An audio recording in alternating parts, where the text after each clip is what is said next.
Hallelu Halleli kajarati sudademu Hallelu Halleli kajarati sudademu Warga bubunda Hallelu akal mangumbura Hallelu ishojole Kenya Hallelu lamazanum Kenya Hallelu shanayana Kenya daawwattoota TV Oromiyaa magaalaa Torontoo Ashamaa harka fuune sagantaa guyyaa irraa keessatti hagayya 15 bara 2015 magaalaa London keessatti waldaya hawaasa Oromoo naannoo sanitti argamuun guyyaa woboo jechuudhaan sagantaa addaa kan qophaa'ee ture viidiyoo isaa akka armaan gaditti isinii dhiyeessina. Viidiyoon isaa kun gabaabaa ta'ullee qophiin kun dheeraa ture kan sa'a 3 irraa hamma sa'a 9 ture jechuudha. Qophiilee kana keessatti gargaarsi woboodhaaf argameera akkasuma ibsi garagaraa kennamee jira. Kana malees galgalli bashannanaatis ture jechuudha.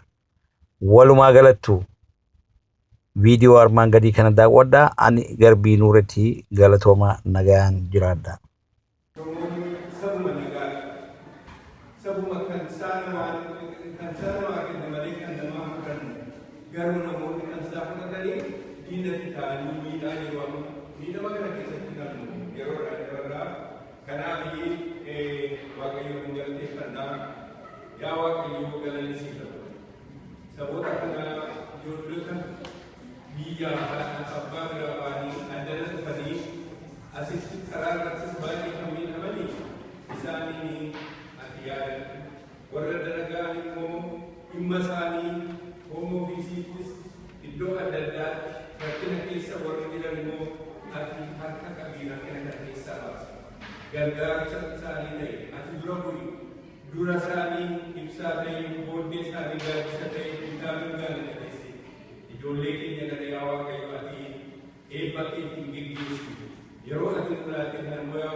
Eebbate sudah berani